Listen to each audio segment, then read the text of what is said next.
Komisi 2 DPRD Provinsi Gorontalo mendorong pemerintah daerah memperkuat kemandirian fiskal. Dorongan ini disampaikan dalam pembahasan RAPBD Perubahan tahun 2026 bersama mitra organisasi perangkat daerah. Komisi 2 menilai pendapatan asli daerah Gorontalo masih rendah dan belum mampu membiayai berbagai kebutuhan daerah secara optimal. Akibatnya pemerintah daerah masih sangat bergantung pada transfer keuangan dari pemerintah pusat.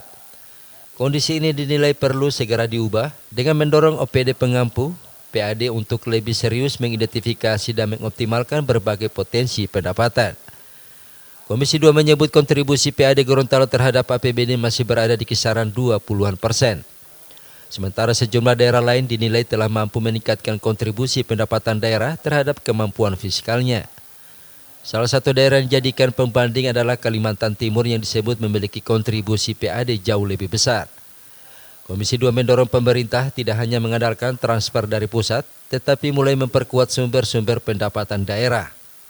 Peningkatan PAD dinilai penting untuk memperluas ruang fiskal, sehingga pemerintah memiliki kemampuan lebih besar dalam membiayai program pembangunan dan memenuhi kebutuhan masyarakat.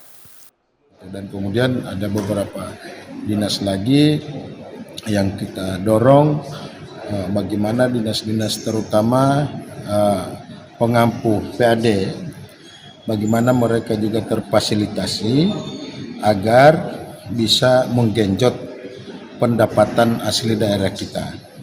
Sebab pendapatan asli daerah kita ini masih dibilang rendah, belum mampu mendanai kebutuhan-kebutuhan. Jadi ini harus kita genjot, kita dorong OPD-OPD pengampu daripada pendapatan asli daerah agar PAD kita makin meningkat. Kita belajar dari daerah-daerah lain. Nah, contoh misalnya Kaltim itu 75% APBD-nya itu bersumber dari PAD. Terbalik dengan kita. Kita justru PAD kita hanya berkisar 20-an%. Masih semata-mata berharap bergantung pada transfer keuangan daerah dari pusat, TKD dari pusat. Pada akhirnya kemandirian pendapatan daerah diharapkan dapat menjadi modal penting untuk mendorong peningkatan kesejahteraan masyarakat Gorontalo. Tim Liputan Mimosa TV mewartakan.